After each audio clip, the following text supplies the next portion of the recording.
What is going on today, you beautiful, blessed people? I hope you are having the greatest day of your life. Today we're going to talk about something really important, something I've struggled with a lot in my life, but gotten very intentional about lately, something we spend a third of our lives doing, but we often overlook it and neglect it, and that is sleep. So we're going to talk all about sleep today. I got 5 awesome tips for you guys that I think can really up your sleep game, your rest and recovery game, and help you lead a better, more intentional life.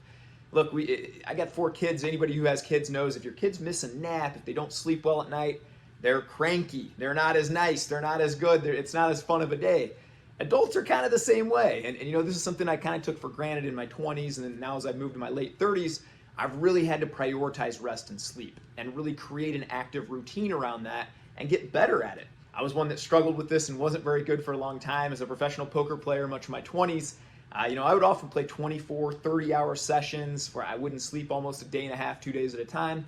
And I'd always pay for that. And looking back, I think that was very foolish. And, there's kind of this grind culture that tells you to just power through and fight. You don't need sleep. I just think that's really wrong. And the older I've gotten, the more I think we all can benefit from really having a good sleep routine. And so I want to talk about that today, talk about my sleep routine and get into it. So we'll give you top 5 tips today. Before I get into it, I do want to say one thing, and that is, I always just told myself for years that, I had anxiety, I wasn't a morning person, and I wasn't a good sleeper. I just have too many thoughts going on up there all the time. I can't turn them off. I'm just not a good sleeper. And so, if you're a person who says these things, I want to challenge you first off to just, we often are the story we tell ourselves in our head. If I continuously tell myself I'm not a good sleeper, I'm not a good sleeper, I'm not a good sleeper, guess what? I'm going to believe that story. So our words matter. And you know what? I just started telling myself, I'm getting better at sleeping. I'm starting to get better at this all the time. For a long time too, I said I'm not a morning person. You know what? I'm getting better at waking up in the morning. I'm enjoying waking up in the morning. So now we'll get into the top 5 tips, guys. Number 1, and this is a big one and just a game changer for me, you need to prioritize movement and working out hard every single day. You need to tire your body down. Our bodies are made to move. And if you look at our culture today, we got a lot of people who wake up, they sit at a kitchen table and eat breakfast, they sit in a car and drive to work, they sit at their desk all day, they sit in a car to drive home, and they sit on a couch and watch TV, and then they lay in a bed. Their body has not moved, done hard things, done anything like this for a long time. Now, I'm not saying you need to go run 15 miles every day. What you do need to do is get some movement in and prioritize that movement. For me, it looks like getting up before my family gets up every day and getting a workout in and tiring my body out so that when it does come time to rest at night, my body is tired. My body's craving that sleep. I think for a long time when I didn't prioritize it, I hadn't moved. And so that was a really big one. And I think you really need to prioritize some kind of movement. Again, this doesn't need to be the same for everybody. If you do work an office job, maybe you got a 30-minute lunch break. You can just get a long walk on. You can maybe do some push-ups, some air squats, some whatever that looks like for you. But I would say if you want to start focusing and getting better sleep at night, you got to have some kind of movement every single day. So you need to plan that into your days. Number 2, create a bedtime routine. This is a big one, guys. Really, really big one.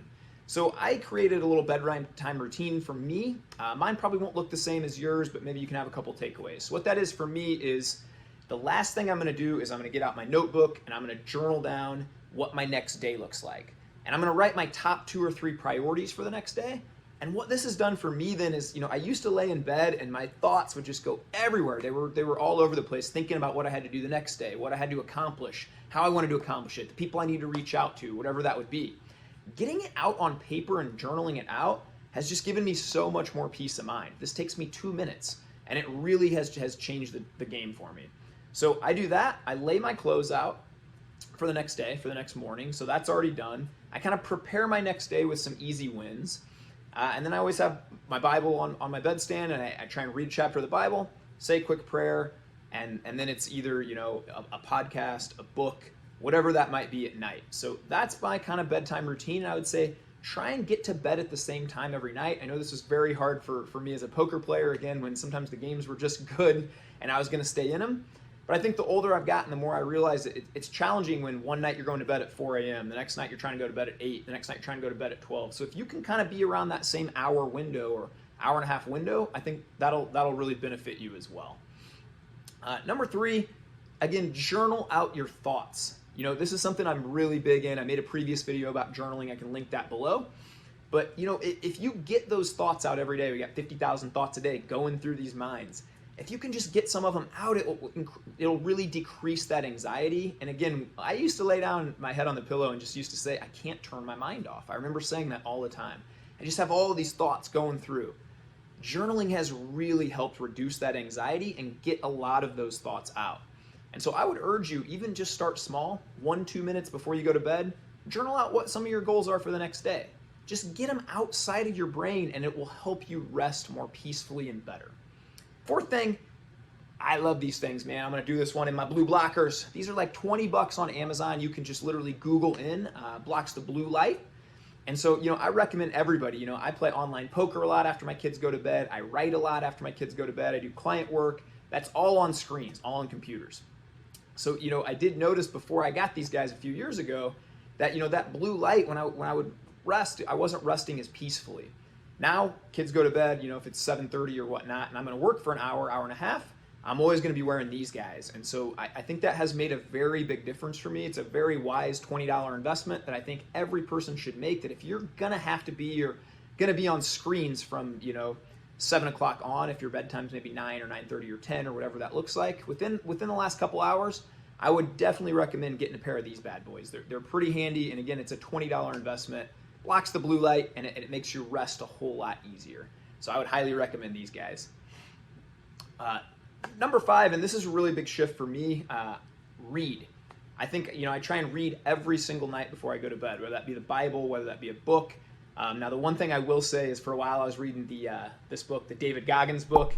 Guys, don't read the David Goggins book if you're trying to rest peacefully, because that book got me way too fired up. I wanted to conquer the world when I was reading that book. So maybe choose another book like the Bible's a great one. Right now I'm reading currently the Tim Tebow book. Actually just finished that one. But there's a million great books out there. If you guys got some recommendations, throw them below, and we'll all start to gather a nice little network of knowledge here of books that we can read. But I think something about just laying your head down and not putzing on social media or putzing on YouTube or putzing on one of these platforms, TikTok, whatever that might be, that's stimulating your mind and keeping it going, where when you start to read, man, you just feel those eyes get heavy, you start to feel a little bit more tired. And I've just noticed that if I read 15, 20, 30 minutes, I pretty much can't keep my eyes open after that. So I challenge you to maybe try that and make that switch. Now, I know the pushback, that hustle culture, people are going to say, sleep isn't that important, you need to grind, grind, grind. But I'm telling you, as you get older, this is a very big thing, especially as you have kids. To me, it's not worth it to push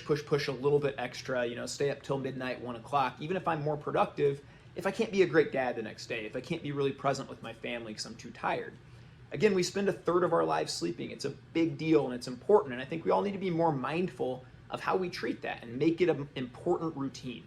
So I'd urge you guys to do that today. Maybe take 1 step, maybe 2 steps. Start today. Start to implement maybe 1 or 2 of these things. See if it makes some kind of difference. If you guys want the link for the glasses too, let me know, and I'll shoot that out for you. I'll link it below. You guys go have the greatest day of your life. Sleep well tonight. Be kind. Let's change the world, baby. Have the greatest day ever.